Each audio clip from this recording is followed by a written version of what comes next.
Hello friends, আমার আজকের রেসিপিতে সবাইকে স্বাগত। আজ আমি শেয়ার করব ভেন্ডি দিয়ে একটা দারুণ রেসিপি, দই ভেন্ডি। এটা গরম ভাতের সাথে খেতে দারুণ লাগে। এর জন্য এখানে আমি 250 গ্রাম ভেন্ডি ভালো করে ধুয়ে নিয়েছি। এবারে দুদিকটা এইভাবে কেটে নিচ্ছি, গোটা গোটাই রাখবো। নুন হলুদ মাখিয়ে নিলাম। এবারে গ্যাসে একটা প্যান বসিয়ে দিলাম।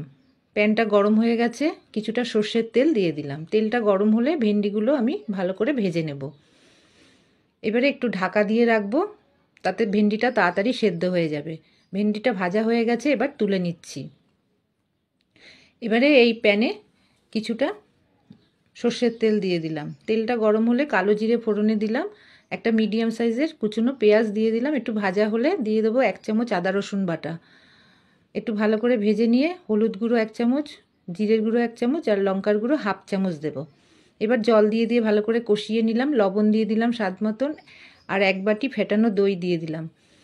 ওই বাটিরই 1 বাটি জল দিয়ে ভালো করে কষিয়ে নিয়ে এইবারে আমি ভেজে রাখা ভেন্ডিগুলো দিয়ে একটু ঢাকা দিয়ে রাখবো।